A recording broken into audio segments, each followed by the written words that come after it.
Great day, learners! Welcome to Oral Communication course. It's me again, Sir Dons, and welcome to my YouTube channel. Sir Don's TV. In this video lesson, we will explain the nature, process, and functions of communication. First, let us define communication. Communication comes in various forms, from the simple nodding of your head, stretching of your hands, raising your eyebrows up, to your daily conversations with your friends over the phone, constant exchange of text messages, and regular browsing in social networking sites. These are some examples of how humans communicate their thoughts, feelings, ideas, and insights. These only signify that humans really engage in communication. Now, let's have the nature of communication. Communication is a two-way process of connecting two both living and non-living things. It is also a means of sharing and exchanging messages, information, ideas, and feelings for mutual understanding. This is according to Gregorium JC in 2015. Communication connects people and the world they live in. It is through communication that people are able to express their thoughts and ideas or convey information and messages through word of mouth, gestures and signals, signs, and others. People have always communicated with one another in various forms. Communication is a message understood.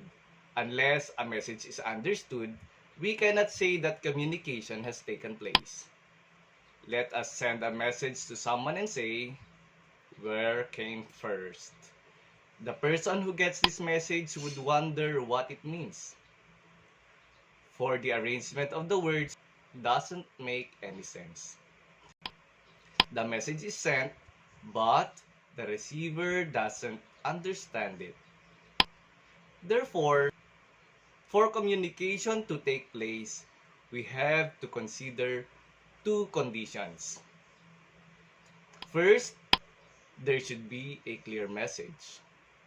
And second, the message must be understood by the receiver for whom it is meant. Communication is also a social interaction through messages. Think of someone telling, "It is very warm today." In this case, we are communicating what we experience. The weather being warm is what we feel or experience physically.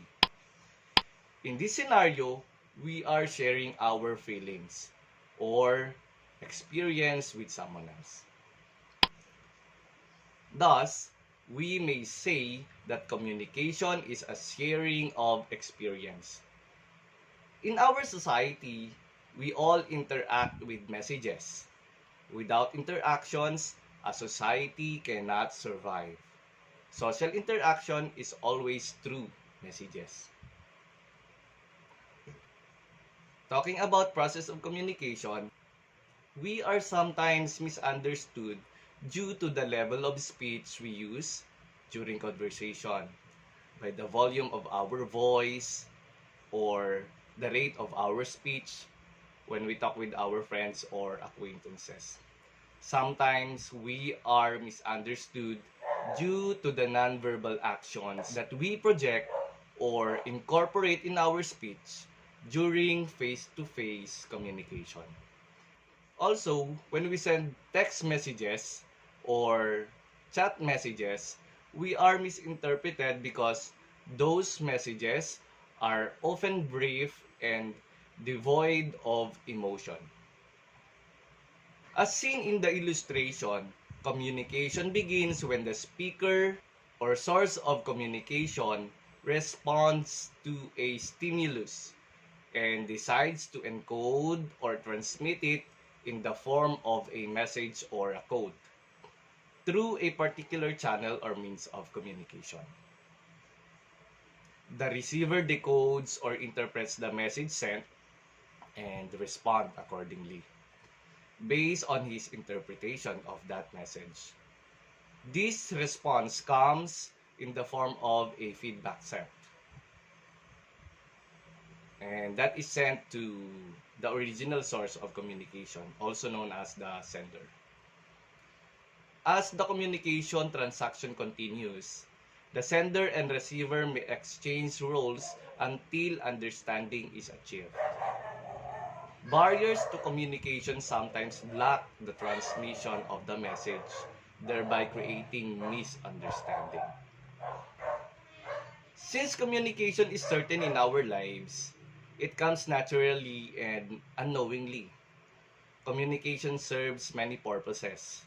The following are some of the many reasons why we communicate: inform, clarify, buy, teach, accept, criticize, inspire, question, understand, learn, affirm, deny, counsel, express, confirm, persuade, clarify, conceal, sell, promote, advise, reveal, motivate, and many others.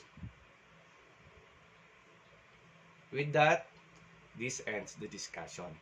You may replay and pause and play the video to review and get better understanding.